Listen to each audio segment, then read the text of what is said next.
But for the previous 9 weeks, we've been going through each point of the Mike Ferry sales system. There's 21 points to the Mike Ferry sales system.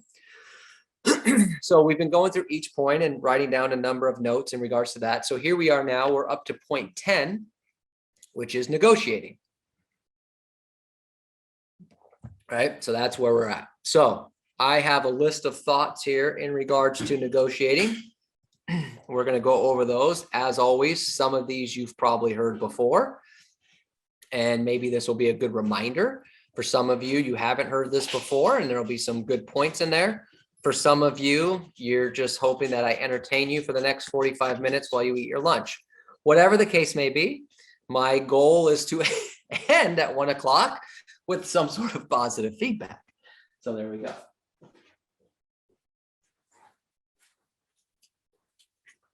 Okay, good job. All right, so let's talk about negotiating. Now, I'm going to preface this with a couple things, because negotiating is one of these topics that tends to be very sensitive. Here's what I mean. I'm going to say some things in regards to negotiating that is going to be, all right, that's good, that's powerful. And then I'm going to say some things about negotiating that is probably going to hurt your ego. It's not my goal to hurt your ego. That's not the goal. That's not the plan. But the reality is, when it comes to things like closing and negotiating, if I'm speaking honestly about them, I'm going to say some things that hurt your ego. Don't be upset at me. That's what I'm telling you here. Okay, this is all to help you. I don't do any classes to inflate my ego or try to put you down. This is all to help you. So when I say a couple comments that will hurt your ego, some of you, get over it. This is all just to help you. Okay, so just want to get that out of the way when we talk about that. All right, these points are not necessarily written in any important order. This is just how they're written. You decide what's best for you. So let's talk about negotiating. So the first thing I put down here, this is point number 1, to set the tone of negotiating. This is one of those ego bruisers. I wrote down here, almost every agent considers themselves good at negotiating. Almost every agent considers themselves good at negotiating. Most are not, because they do not have good sales skills. Almost every agent considers themselves good at negotiating. Most are not, because they do not have good sales skills. But everyone thinks they do. Present company included. A great negotiator, right? We say that as part of our thing when we're talking to clients. Why should they work with you? I'm a great negotiator. I'll negotiate the best deal for you. Okay.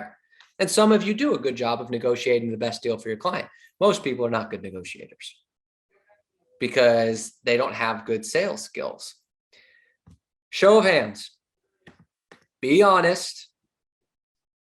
Who here has ever had an idea about buying a car and you weren't going to go above a certain price, but you went above that price? Okay, be honest. Okay. Hey, I used to be a car salesman, so I had to pay an extra $1,000 because this stupid pandemic shortage. Yeah. That is a true thing. For those of you that don't know, there's the inventory issue you have in real estate is actually a problem in a lot of industries. There are car dealerships, and I know this because we recently, a few months ago, we bought a new car. And there are dealerships that are running out of stock, and there's people, actually, true story, in the car business right now that are paying above the sticker value for the car. Yeah, I told a sales guy it's against my religion to be paying over sticker, and he laughed, and I laughed, and I still had to pay. Yeah. So, but the point is of the negotiate thing is we're all guilty of it. And then maybe it's a car, maybe it's you bought a house, maybe it's, whatever the case may be. You went to a yard sale and it's like, I'm going to negotiate these people down to a quarter, and you end up paying 50 cents. Whatever the case may be, we're all guilty of it. So because we're all guilty of it, we have to accept the fact that while we may be good at negotiating, sometimes we're not that amazing negotiator that we might think that we are. Okay. Good negotiators to me are people that are I have this written, I just had this in my thought. The people that do like terrorist negotiations or save a Hostage negotiators. Those are negotiators. Okay. They're trying to save a life. They're trying to save things, stuff like that. That's a negotiator. And as a matter of fact, if you really want a good book on negotiating, there's a book called Never Split the Difference by Chris Voss, who used to be a hostage negotiator. And he's done classes at Harvard and a variety of other different things. So we have to accept the fact that while we might be good at negotiating, we might not be as good as we think because we have to work on our sales skills. Okay. So you have to, one, put your ego in check when it comes to negotiating. So I wrote down here number 2. This might be one of the biggest points. I talked about this a little bit the other day, but this, when it comes to negotiating and being what is considered a good negotiator, I think this point is really, really important. In order to be a good negotiator, both sides have to win. In order to be a good negotiator, both sides have to win. See, we think sometimes, well, I'm a good negotiator because as a seller, I'm going to crush the buyer. Or as a buyer, I'm going to get you a steal from the seller. That's not being a good negotiator. A good negotiator is I'm working out a deal that works for both sides. Okay. Now, the reality of the situation is in today's real estate market, is a seller going to take a deal that they don't feel that they're winning? Anybody? Do you think a seller would take a deal right now if they don't think they're winning? No. No, they're not. And are most buyers willing to buy a house if they don't think that they got a win out of it? No. If they're No. desperate enough to need it enough. Right. Yeah, they'll pay overpriced, but they're doing that because they want to take advantage of the interest rates. They see that as a win. Present company included. We bought a house. We're actually 1 year ago. We're on our 1 year anniversary of the house we bought, and we paid $70,000 above the list price. Now it was listed low because that's how this particular agent does it. Appraisal came in, we took advantage of the rates, and everything was good. So it was a win, even though we paid above it. But the point is, nobody's going to accept the deal in real estate if it's a bad deal, if they're a competent person. We have buyers walk away all the time because they think that they're paying too much. They think that the inspection they need more repairs. The appraisal doesn't come in at what they want. They just don't like the terms. Sellers walk away because they don't think they're getting the price. The buyer wants too much inspections. So if you're not creating a win for both sides, you're really not a good negotiator because somebody's going to walk away from the transaction.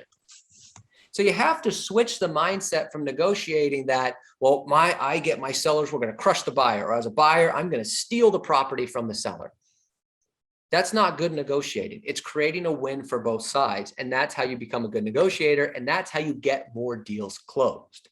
So it's just a different mindset that you have to take on when you're a great negotiator, right? Different things you have to put in perspective. Excuse me.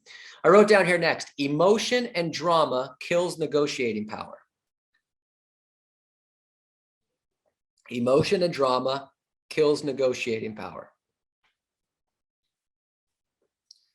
Can real estate be a dramatic and emotional transaction? Yeah. Now, not just to the buyers and sellers, but can it be emotional to the agents? You don't have to raise your hand because you may not want everyone to know your life story, but be honest with yourself. Have you ever been in the middle of a transaction where you needed the money? Okay. You don't have to answer that. Okay. Because everyone might be different, but you needed the money. You needed that commission. You needed that deal to go through. That can be kind of emotional, right? That can get you very dramatic about the deal. You're afraid that they're going to cancel the deal. So you get dramatic, you get emotional because you want to close the deal. Maybe it's not about the money. You just want to be number one. It can be an emotional and dramatic thing for everybody. So I wrote down here, Mike Ferry 101, keep your emotions between the lines. Emotion and drama kills negotiating power. When you as an agent get emotional and dramatic, what does the seller and buyer think you care about? If you get emotional and dramatic, what does the seller and buyer think you care about? Commission. Commission. You get emotional and dramatic, they automatically think all Robert cares about is the money. He's not in it for me. He's not trying to help me. Look how emotional he is. Look how annoyed he is. Look how upset he is. He's just in it for the money. He's not going to get his paycheck. As soon as a client knows that you're in it for the money, do they think that you're negotiating in the best terms? No. This is why you have to keep the emotion out of it, even though it can be emotional and dramatic for a real estate agent, whether you need the money or you just feel like you're getting your time wasted or you're annoyed with the client or you're annoyed with the situation.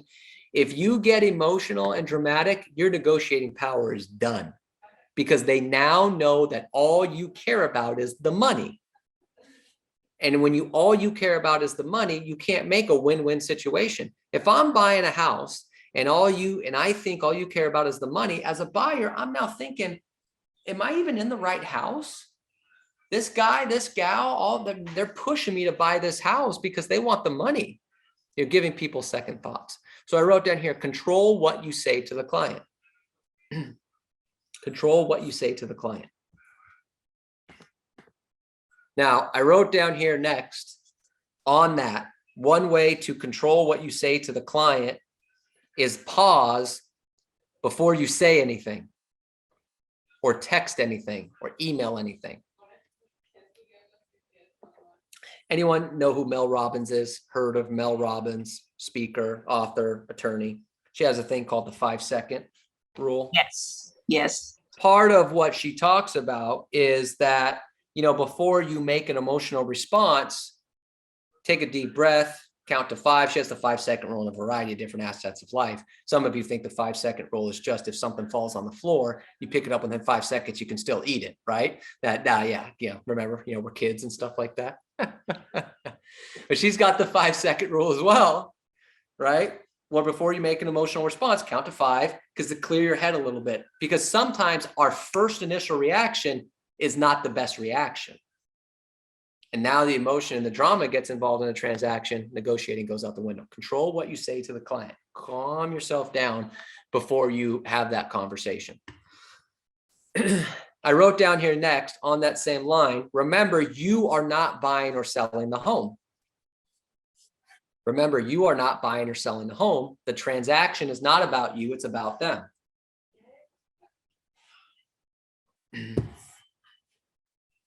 This is their largest financial asset. It's not about you. Now, again, you might need the money, but it's a much bigger situation for them. So just keep yourself in mind. I'm not buying a home. I'm not selling the home, which is why I need to negotiate for them. What's the best situation for them? They're buying it. They're selling it. It's not about what's best for me. Okay. So I wrote down here next, when negotiating, look carefully at both sides of the transaction to get a better perspective. So this goes to the win-win conversation. Sometimes you have to look at it from a different perspective. So if you're representing the buyer, before you submit the deal for the buyer, do a 180 and say, how would I feel if I'm the seller getting this? What's going to be my response? Vice versa. If I'm the seller and I'm going to counter a buyer, turn around and put yourself in the buyer situation and say, how am I going to feel as a buyer getting this counter? You need to put yourself in the other person's perspective. As the old adage says, walk a day in somebody else's shoes, right? Look at things from their perspective. From a buyer and seller, that's the power of negotiating instead of just writing offers. See, sometimes we just write the buyer says, well, I only want to offer $650. And you go, no problem, $650, here you go. And the seller gets it and goes, this is ridiculous. Get this stupid offer away from me. They're not realistic. I don't want to deal with them. You could have avoided that If you had said, well, hold on, let me do my 180. Let me put it in the seller's perspective. Okay, I'm a seller. I'm listing it for 700,000. I just put it on the market. It's not even on the market for a week yet. And here's an offer at 650. How would I respond? You know what, Mr. and Mrs. Buyer, I just did my 180 and I realized that this is probably not going to make the seller happy. Perhaps we should reevaluate the offer. We're trying to get these people on our side. Now, the buyer might come back and go, you're not negotiating for me. No, Mr. Buyer, I actually am. Let me explain why. And then you explain to them. There's a chance if we give this offer to the seller, they're not going to take you seriously, which means they're not going to counter you. They're not going to care about your offer, which means we've lost out on this house immediately. But I'm negotiating for you by telling you we need to present a better offer, so at least the seller engages with you. If they don't engage, we have no chance. We have to get them to engage. This is not going to get them to engage. You're essentially putting yourself out of the running immediately. You need to be able to have that conversation with people. This is part of negotiating. Negotiating, this is important. I wrote this down. Negotiating is not just the closing table. Negotiation is also part of the opening table. It's not just the closing table. It's also the opening table. We see this all the time. I see this on our listings all the time. Well, we got 10 offers. The seller only countered 4, top 4. Well, why not the other 6? Well, because the seller didn't think they were realistic. We just moved on from them. I see it all the time. That agent was a crappy negotiator because the agent who represented those other 6 buyers, it's a crappy negotiator. They didn't even get their buyer in the game. It's not just the closing table. It's the opening table as well. It's all part of the process. Okay. You have to accept that, but same thing from a seller. Because we might think, well, you know, the seller, I got to get them the most money possible. Yeah, you do. But in order to get them the most money possible, what has to happen? In order to get the seller the most money possible, what has to happen? Somebody help me. What has to happen in order to get the seller the most money possible? Exposure. Exposure, sure. What else? Seller says, I want the most money possible. What needs to happen in order to get them the most money possible? Get as many buyers The house. through the door. Somebody needs to want to buy the house. Somebody needs to agree to their price. I want the most money possible. Okay, great. I can negotiate for you and try to get you the most money possible, but it's possible I'm going to negotiate for you and piss off every buyer and they're going to walk away. And if you think that doesn't happen, you're nuts, because I see it happen at least once a week. Seller counters and says, well, this is what I want. And then all of a sudden buyers walk away and now they have to go do another open house. See it all the time. In order to get the seller the most money possible, you have to negotiate a deal that somebody's willing to pay. Well, we got 10 offers. Let's increase the price $50,000. That's not going to work. What are you doing? You've got to get this when it comes to negotiating. And I know I'm spending a lot of time on it. I'm really driving home, and some of you might be annoyed, but that's part of the deal. You've got to get in the thought process of negotiating that I have to negotiate that's a win for everybody. Now, it also has to be a win for title. It has to be a win for escrow. It has to be a win for both agents. You can't negotiate a deal where the other agent isn't getting paid. That's crappy negotiating. It's also crappy negotiating if you're not getting paid.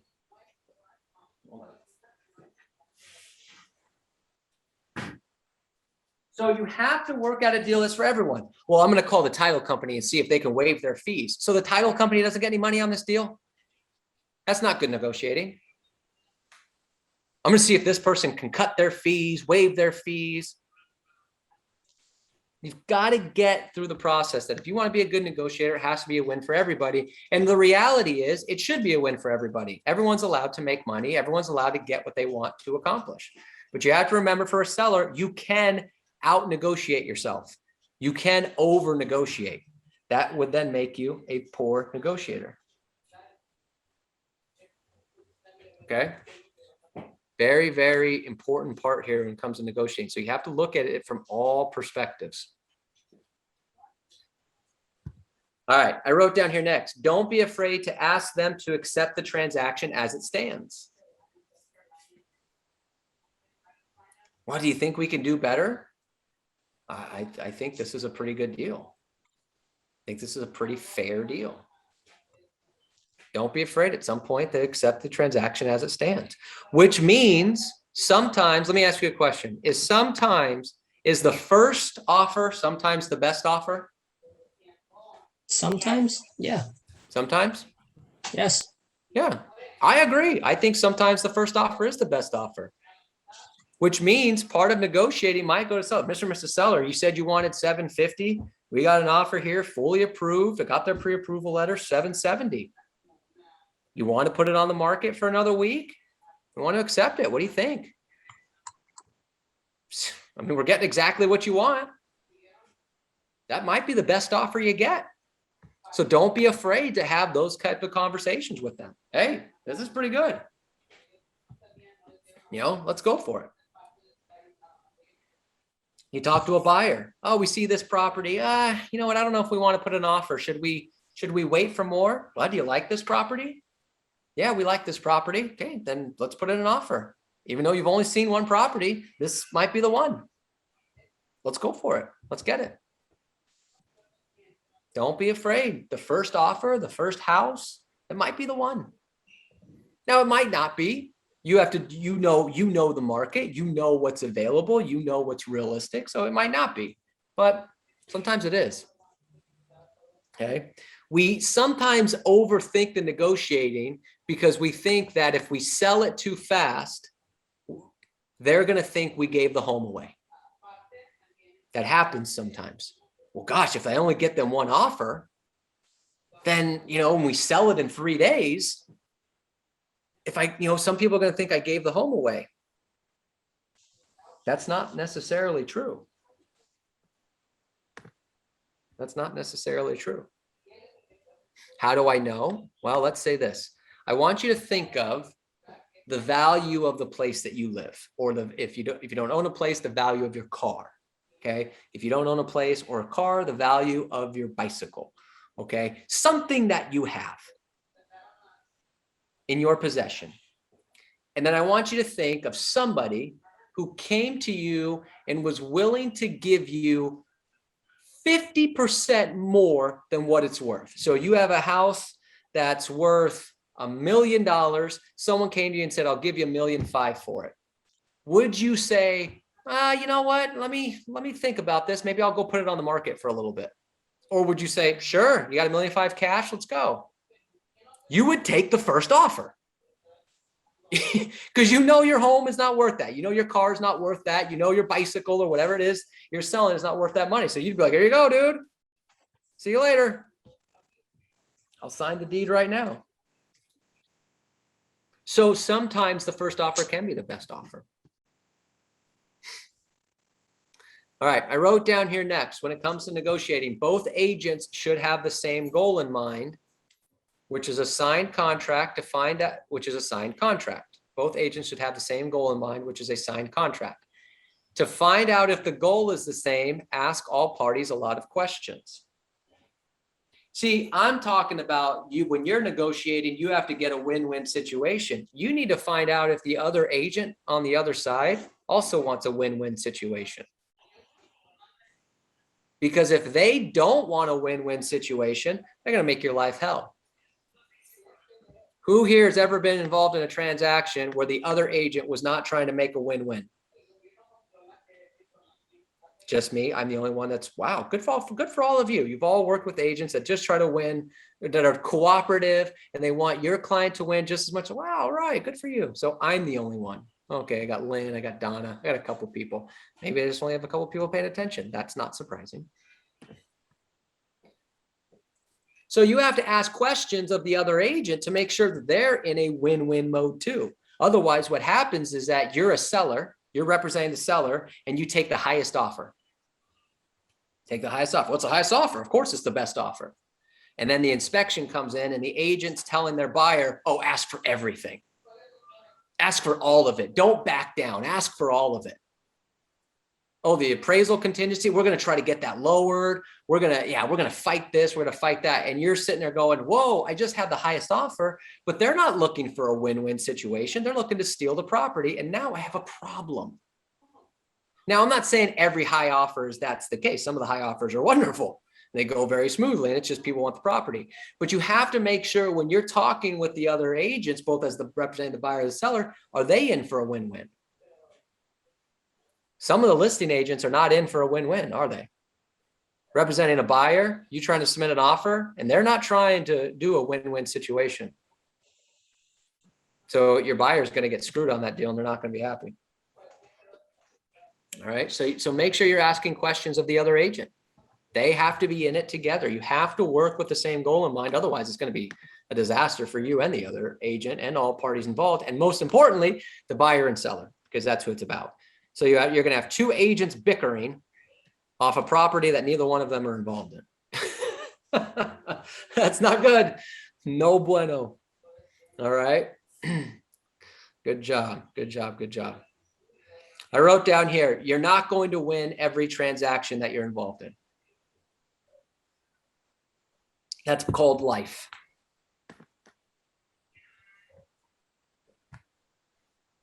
So question came in. Good question, Lynn. Question came in, what questions should be asked? So you could ask, if you're representing the seller, asking the other agent on, okay, so the buyer, they're going to write up an offer. Have they been pre-approved? Let me see the pre-approval letter. When's the last time they were pre-approved? Okay. Are they an investor? Are they looking to flip? Are they looking to live in the property? Are they looking to flip the property? Now, it's not necessarily mean it's a bad thing, but you have to look at it, some of these perspectives. Well, they're looking to flip the property. Okay. In order to flip a property, you need what to make it work? They're going to try and get it for a good deal. They're Trying to get a deal. Some equity in it. Yeah, you're trying to get equity. You're trying to get a deal. So if I'm paying top dollar, where can I, if I'm a flipper, okay, and I'm paying you top dollar for the property, where in the transaction can I try to come along and get some equity out of it? Where can I try to steal some money? Price. Well, no, but let's say I agree to the price. I go into escrow. Where can I try to steal some money? You're going to ask credits back. There it is. The request for repairs. I'm a flipper, which means I need equity to turn around and make a profit. So if you're selling the home for $750 and I'm willing to pay $750 and I'm a flipper, okay, well, help me out here, Mr. or Mrs. Agent. How does this make any sense? You can't flip a property unless the property's a fixer, right? But let's say the property's in good condition and they don't need to do repairs.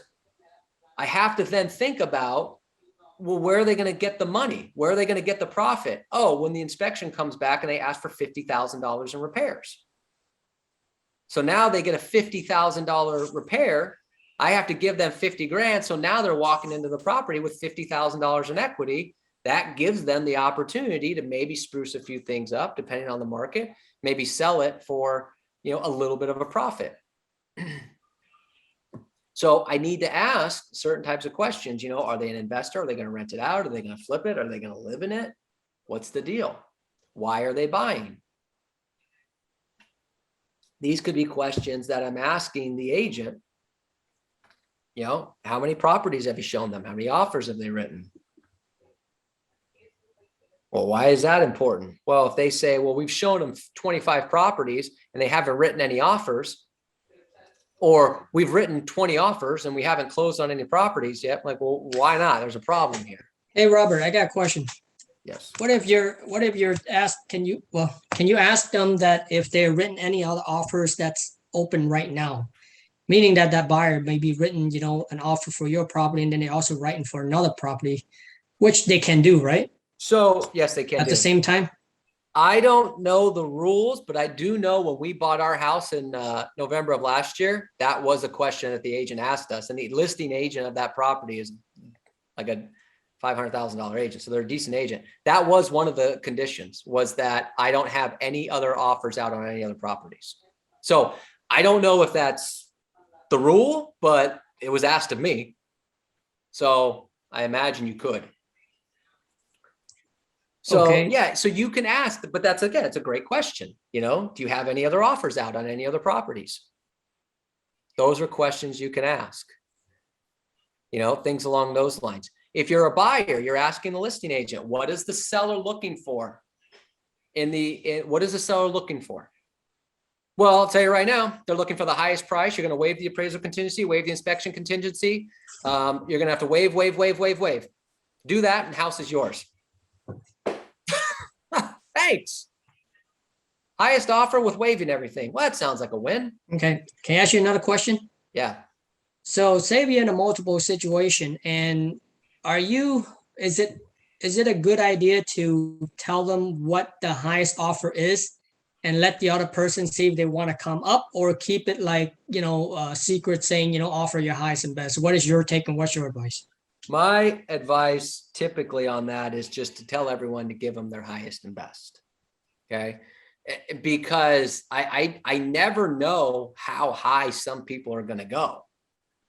And especially right now, even though the market's slowed down a little bit, some of the homes that people are willing to put on prices are crazy.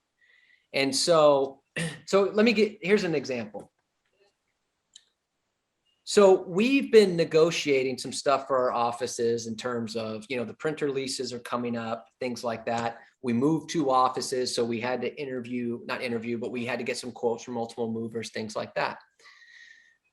So we got a quote from one of the movers, and there was another mover that we're very comfortable with. And so my thought was, you know what, why don't we just send him, say, look, this is what this mover's offering. If you beat it, it's yours. So Neil and Debbie, his wife, brought up the notion of, well, don't do that. Why not? Well, because even though we do kind of, hey, look, maybe he can beat the price, he might be able to beat it anyways.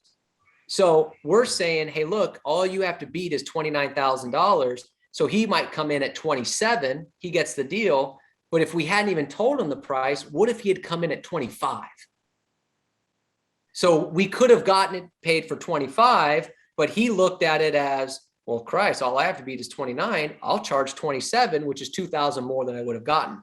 So it's the same concept with a buyer. A buyer might say, well, look, I'm willing to go up to 850. We say, look, highest right now is 825. I would look at the buyer and go, hey, offer 835, 830. You'll be the highest offer, and it's $15,000 less than what you were willing to pay. So I would always go that route. Now, here's where you could, though, on a different situation. Now, this is kind of the opposite, and this is not necessarily something that I would, I think some people should consider in some situations. Let's say that you have an overpriced listing and the seller has it listed at 800,000, and the seller tells you, hey, look, between you and me, I don't want to reduce the price, but I'll take 750. If someone came at 750, that's what I would do. I might consider going to some of these buyers and say, look, write up an offer at 750. If you write up an offer at 750, I'll see what I can do. You might have a shot. Then I might give them a price. If it's an overpriced listing and it's been on the market for a few weeks and I know the seller will take 750 because they said it, I might drop that price to them. Hey, look, write up an offer at 750. You might have a shot. If I know it's not going to sell and I know that the seller's not going to reduce the price, then I might do something like that. Okay. That's a really great question. So asking little questions like that, making sure that the other agent is in it for a win-win situation. But here's the key. Okay. Last couple points here, then we're going to wrap up. You need a win-win situation, but you need to make sure you know what's a win to your client. And I say that because let's say you're negotiating a deal and you're negotiating on what you think would, I'm getting them a good deal. Might not be a good deal to them, or you might over negotiate than what they're willing to take.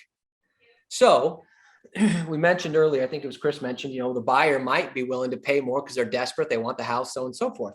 So if you have a buyer and you present them an offer, and you might think in your head, I don't think this is a good deal. You might think that in your head, but to them, it might be like, oh, I'll take this all day. You have to know what's a win to them. So you're negotiating to their win, not your win. So it's very, very important to know what, as a seller, as a buyer, what it is. Same thing with a seller. You might think, oh my gosh, we listed at 750. I've got 12 offers and the highest one is at 770. Huge. Look at me. And the seller's actually thinking, well, I actually thought we were going to get up to 800. And you're thinking like, oh my God, I just did this amazing deal. I got you 12 offers, $20,000 above list price. And they're actually not very happy. They wanted 800.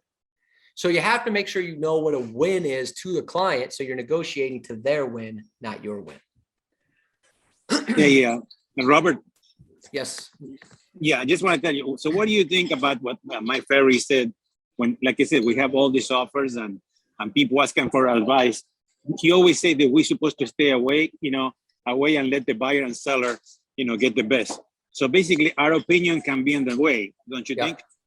No, it can be in the way, but that's why you have to know what the win is for the client. Because to Michael's point, if you say, well, look, the seller just came back, they offered this, I don't think this is a good deal. Now, and you don't know what the client's idea of a win is, you might be saying that, and the buyer might actually be thinking like, actually, I'll take that. And then you lost them out on a deal. But if you know what they're looking for, and you know that, hey, look, you told me you were uncomfortable at a $3,000 payment. They're coming back at $725. That's probably going to put your payment at $3,200. Are you comfortable with that? So I'm still leaving the decision up to them, but I'm at least telling them that, look, this might be for you. It might not be, because you told me that you needed to keep your payment below $3,000. So I need to know that before I out negotiate myself for them or whatever the case may be. Same thing with a seller. Seller says that they want 775. First offer comes in at 775. I might go to them and say, look, you wanted 775, right? Here we go. 775 on the table. What do you think? Now I'm still asking them the question. It's up to them, but I'm at least presenting it in a way like, I got you the 775. This might be the deal to take. So you can, if you know what their win is to them, you're never going to make the decision for them, but you can either influence or not influence them based on what the offer is. But you're right, is that we have to make sure we know what they want and not just answer for them and tell them, oh, this is a terrible deal, you shouldn't do this, or whatever. Or this is, I'm telling you, you got to get this house. And then they're looking at us going, all you're thinking about is the money. So you have to really be careful on that line. It should be routine on a listing presentation that once you've got the contract signed, you can reconfirm by having them look at the net sheet and ask them, so if we get you this dollar amount net right there, that's a win for you? It's a great line. The thumbs up, it's on them if they change their mind. I mean, but you at least did your due diligence. Is this a win for you? If we can get this dollar amount, are we going to be able to move forward? Yep. In advance, as a great listing agent, you shouldn't be guessing or second guessing if it's going to be an accepted offer, especially if it comes in at list price or above. Yep. That's a great line. It's a great line. Yeah. You're just asking them directly, is this a win for you? It's a great line. Thank you, Fred. I have a question. Yes. Sort of along the lines of what he just said, where I was like the second in line of winning offer. They had a cash offer a little below what we offered, and we were conventional. So how would that listing agent or me have positioned that offer to where, you know, he spoke to me directly saying like, your offer is great. It's conventional. We feel confident. We did cross call and all that fun stuff. But of course, they still went with a cash offer. How do you present that to show that it's still a win if they go financing, finance offer? Well, good question. Now, first thing, number one, is that sometimes you're never going to win that battle. They're going to go with the cash offer sometimes. But what you can do is a couple things, is make sure that you said they were cross-qualified. That's great. So the agent knows that they're approved, all those other good things, everything's good there. Is ask them the question of, okay, great, you're going with the cash offer. Do they already show you a proof of funds? Yeah, they already showed me a proof of funds. Okay, great. And ask them the same questions as if you were the listing agent. Okay, do you know why are they living in the property? Are they flipping it? They were living in it. Okay. I mean, you're in a tough spot. If someone's willing to be owner occupied, cash, they've shown their proof of funds, you're just in a tough spot. And you've already, because I could say, well, make sure that you give them a cross qualification. Well, you already did that. So the listing agent knows that they're approved. You have a conventional loan. Everything's good. You do the best you can. The last thing you can try to ask them is say, well, what's important to the seller about what is important to the seller on selling this property? Is it price? Is it time? What's important to them? Well, it's, you know, and to figure out they say, because the seller might say, look, they need to, it's about time. They want to close in 14 days. Okay, then I have no shot. But the seller says, well, look, no, I mean, they're willing to wait. It's about money. Okay, well, then I'm giving you the most money. So what do I need to show you or prove to you that my buyer who's offering you more money but getting a loan is the best buyer? I would just directly ask that question. What do I need to show you? What do I need to prove to you that my buyer is the best one for the deal? Right. And see what they say. And again, they might simply say, look, we know you have the most money, but we hate lenders. We don't trust lenders. We've been burned on lenders before. This is all cash. They've got proof of funds. They're living in the property. We're going with it. Okay. But I would ask them those questions. What's important to the seller? And if it's not time and it's money, then ask them the question, what do I need to show you or prove to you that my buyer is the best one for it if they're willing to wait 25, 30 days and get the most money? Hey, Robert, a little comment about the market. You know, I don't know, in the area over here in Brea, I could not find anything available. Everything is sold. I don't know if you guys saw how the market is. And on the Fullerton Brokers Caravan, we have about 5 properties that we were all waiting to go this week. And on Sunday night, they called and I said, sorry, guys, all 5 of them, they're canceled. They are already sold. Yeah. So, I mean, the market, I think, is going to, there's going to be, you know, not many listings up there right now. Yeah, well, it's up, but that's why you have to Michael's point, is that's why we have to ask more questions of the listing agent when we have a qualified, motivated buyer. What do you need to hear? What do you need to see? What's important to the seller? You know, I'll write up the contract that's a little bit better. If we lowered the close of escrow date from 30 days to 21 days, would that work? Now, don't commit to it. You have to then go to the lender and say, hey, you know, could we make this happen? And then go to the buyer and say, are you comfortable doing this? But see if, like, you know, hey, if we lowered the close of escrow date, you know, what could we do? And Mike, I believe that you should have a series of questions, CAN protocol as a buyer's agent when you're talking to the listing agent. Yeah. Where are they moving to? What's most important to them? Is it pricing, timing? Is it convenience? How many offers do you have on the table? And if I sell this property and we bring it at list price, are we at least assured with multiple offers that we're going to get a counter offer? You know what, though? Going to? How long are they going to take to vacate the property? All this before you even go and show the property, because it's a tremendous time saver versus the agents that call on my listings and say, hey, can I show it at 11 o'clock tomorrow? Sure. All right, you're good to go. They don't ask anything. Yeah. Do I have the offers on the table? Where's your client? They're doing that. Yeah, they're probably doing that. Maybe not serious, but they're probably just a lead coming in, so they just want to meet the lead and Joe. So you never know. But good point, though, Fred. I want to say this too. Sometimes like you get multiple offers and the highest one's not always the best one either, because in a hot market, I seen that they thrown in the highest best number just to get their feet in the door, right? And then you go and present that, you run it to your seller, and you present it, hey, I got you the best offer is like 50 grand over, blah, blah, blah, right? They get all excited and stuff like that. And then what happened? And then the minute you try to counter them, of course, the buyer agent's so weak. And they're gonna be like, yeah, they're excited. But the point is, to get their feet in the door, just to get their offer accepted, and then they think about it, they get either cold feet, they change their mind, they drop, then it makes you look like an ass.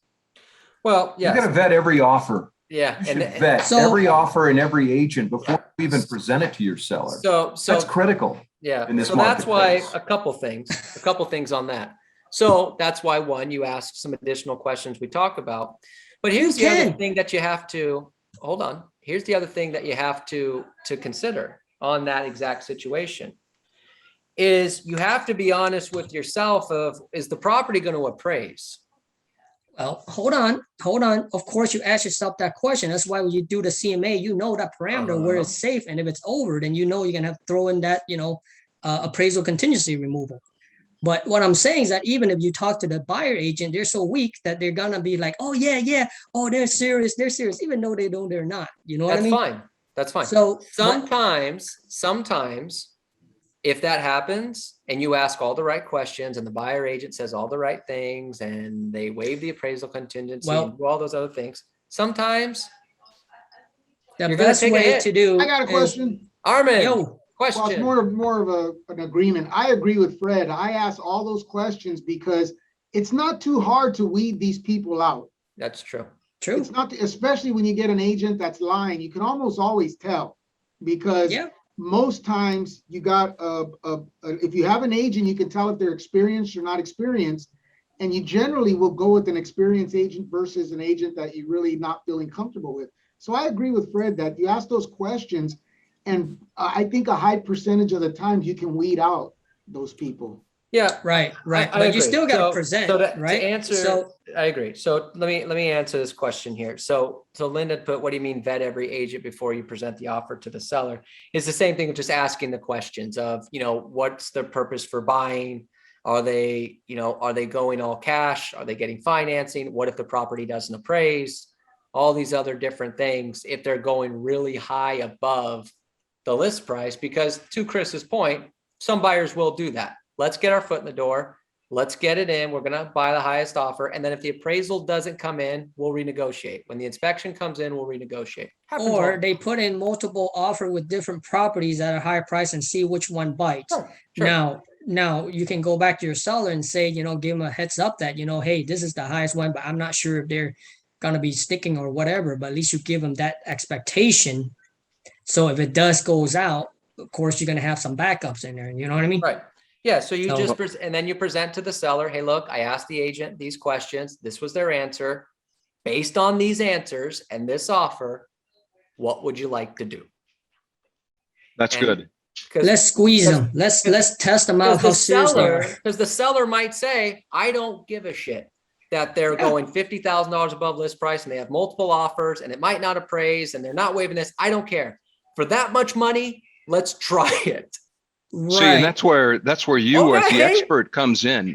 And Lynn Blair asked me a question, so I'm going to answer it for everybody. She said, how do you vet the other agent? One of the first things I do is I look at the DRE number to see how long they've been licensed, because that gives me some idea of how much experience they have. And if it's in the 2 million mark, that's a pretty fresh agent. And that doesn't mean that they're not productive and they can't close a deal. But the series of questions I'm going to ask them, number one, do they pick up the phone when I call? Because if they say, and it gets under my skin, for a quicker response, send me a text. And it's like, wait a minute. What planet are you living on? For the quickest response, pick up the phone when it rings. We'll get more done in 30 seconds than we would do it in 2 or 3 hours texting each other. Doesn't make sense to me. So in the last, that Hawthorne deal where I had 4 offers, $949, and it went up to $1 million, The one that we went with, all the buyers were highly qualified, all the buyers were highly motivated, but the offer that we went to that I recommended to the seller was because the agent picked up the phone when I called. That's pretty important in this environment. And then the last thing I ask them after they're vetted, and I might even look at their production to see how many homes they've closed in the last couple of years. I will ask them, listen, all the buyers are highly qualified. They're all highly motivated. We're all at $1 million. I have a simple question for you. What is it? If we go with you, are you going to do what the contract says, and are you going to close this deal? The number one answer, absolutely. If I hear, well, and they start to tell me a story, we're not going that way. I need a definitive answer. And if the agent says, absolutely, I know he's done his homework just by the way he responds to my questions. And that's part of vetting the process before I even get to my client. That way you're very confident when you present the offer that you know it's closing. Hey, Every Fred, listing I've ever had, I put as a pending sale. I never put it under contract because I know it's going to close. yeah, no, good point, Fred. Let me ask you, how hard do you vet the lender too? Well, you As know hard. what? That is critical. Does he pick up the phone when I call? Absolutely. And if I ask him a couple of questions, so are you going to do what they say? They've got a 30-day contract. They're putting 20% down. If we go with your client, are you going to be able to fund it and close it in the time permitting on the contract? And again, I don't need a story. I just need an answer. So It's real Fred, simple. let me ask you this. So if you vet the agent is good, you vet the lender's crap. How do you convince the agent to tell, look, I like your buyer, I like what they have, but your lender is either out of state, they don't pick up, or they don't respond. How do you try to vet them out of that? Can you do that? What do you think, Fred? Well, if I have more than one offer, then I go with another offer. Everything okay. has So to be everything has to be symmetric. Everything has to be lined up. The planets have to be aligned. And we have so many choices right now. But if that was the only offer, I would say you need to have your agent give me a call, because we're Or not the going to move lender, you mean? forward we need to have your lender give me a call. Yeah. Because I've called him 3 times. I'm not going to send him an email. I need him to pick up his phone. Because if I have a problem, I want to know he's going to be responsive. Can you tell them to change that? Or no, that's probably wouldn't be an ethic issue. Well, it's not an ethics issue. It's a performance issue. True. And it wouldn't be up for me to dictate it to the agent. I would just say, look, we love your clients and we love the offer, but we're not confident with your loan officer. Your So lender, you have a choice. Yeah. Yeah. Good You have a point. choice. Find a new loan officer or find a new property. Good point, Fred. There you go. It's Like not it. complicated. Good Good stuff. stuff. Good stuff. Good A lot of stuff. good stuff there. So I appreciate the all the good stuff here. To see, this was what makes it fun, is when people chime in. It's so much better than when I'm just talking for 45 minutes. All right. I love it. You Good like stuff. talking anyway. Oh, I like talking, but it's nice when I know that someone's listening. Expressive. Hey, Robert, I have a suggestion. I say all the time that as an expressive, I don't need an audience, but I sure do like one. Yes, Hey, Yvonne. Robert, you know, the last deal we went into is Urban, that 4.3 million one. We're going to close soon, but they asked us to remove all contingency. It's all cash offer. So the listing agent asked us to remove all contingency upon opening escrow, because their previous buyer backed out. They already did their home inspection. And we reviewed home inspection. It's a 2016, built in 2016. The seller just moved in a year ago, so it was not lived on before. I look at the inspection, just a little issue. We ask for them repair. They give us $2,000 credit. We took it. Now we find out there's some electrical issue. They agreed to do it, but my question is, don't you think it's a good idea for us all to just ask the seller to do home inspection?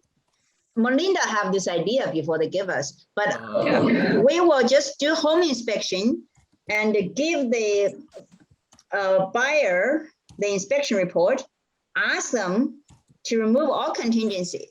If it's cash offer, of course. If they're long, they have to, have long contingency, 17 days or 21 days. But if it's all cash, we can ask them to remove all contingency upon opening escrow. Or if it's conventional loan, we can ask them to remove inspection contingency at least. or appraisal conditions, whatever we feel like necessary. Mhm. Well, that's a good point. And I'm sorry, Robert, it's not for me. So to that point, it is a good point. And what Yvonne's talking about, for those of you that don't know, is one of the things we actually learned this from an auction program. This is what they do, and some of our agents do it now on all their deals, is the seller pays for the inspection up front. And then, so when somebody wants to see the property or put an offer on a property, actually what they do is they just put the link to a Dropbox in the MLS listing where they can get all these documents, the inspection, all that stuff. So that way, when you go to a buyer, you can counter and say, we've already given you the inspection report, you need to waive the inspection contingency. So they could still have the loan contingency, appraisal contingency, and all that stuff. And that helps vet some of the buyers who might be thinking, well, let me get in. And then when the inspection comes in, I'll ask for $50,000 repairs. That's excellent. I know that usually most of the iBuying houses like Open Door and Zillow, and they do a home inspection ahead of time. And I do like get the idea that when you take a listing, get the termite report, get the home inspection, order the NHD report, and get all that ready up front. But sometimes, like, it depends on the seller if they're okay with it, because if you do an inspection, if something comes discovered, and it's discovered, you know what I mean? Right. But at least you discover ahead of time. So it's good and bad, Right. Yep. There you go. I would say this to Yvonne, that look, if there's a huge conflict up front, even though they waive everything and they want to cancel within 24, 48, even 72 hours, they're going to make a move to cancel. And it would behoove the seller to let them out and move on and get another buyer, because you don't want to tie that property up with a lis pendens or some type of non-cancellation or anything like that. So no matter how stringent you are up front when everybody's signed and you have a fully executed purchase contract, I think it could be problematic forcing somebody's hand within the first 24 hours, because ultimately if they want out, they're going to get out. You're not going to force anybody to do something that they don't want to do in most cases. But they, they will say, yeah, you remove all contingency, so your EMD is not refundable. But for this property, we don't have that problem. We want it. The buyer really wants to close now, but I told them not to close yet. We wanted them, top brother, to resolve the electrical issue. Because, the leasing agent was arrogant. He was saying, if your buyer back out, we have no problem. Their $150,000 initial deposit cannot be returned. Good luck keeping that deposit. Try and keep a deposit in this environment. No way. Yeah, they did not disclose there's a potential electrical issue, because we found out later during the inspection, because the leasing agent told my electrician, seller told him the top brother electrical department keep coming back several times to fix the issue. See, this one they didn't disclose to us. So this is a material fact they did not disclose. Right. We have the way to out. So, yeah. But I think. But they want to close it. That's good. Yeah, the buyer wants to close it. So we get off topic a little bit. Get off the topic. I'm just here. I'm just letting good agents have a mastermind. And you know what? I have a $2.5 million referral for Yvonne in Villa Park. So we'll have to talk about that. Oh, sure. Oh, good. Everyone else, keep talking. This is going well. Do it. All right. I'll send you the contact information. Referrals going now. That's good. Great. Good stuff. Good stuff. All right. No, look, this is great. This is the power of this Zoom office, this meeting. Believe it or not, it's, I am not the end all be all to everything. This is some people know stuff. So this is why we do this. This is the power of this kind of stuff, is these types of masterminds. So I love it. It's great. Very good. All right. Good stuff. So hopefully there was a lot of good conversation here today. Hopefully there was 1 or 2 points that stuck with you that could help out moving forward. But if you have other questions on that, don't be afraid to reach out. I'm happy to help, or anyone else here. This is, it's a room full of really good people. So ask questions.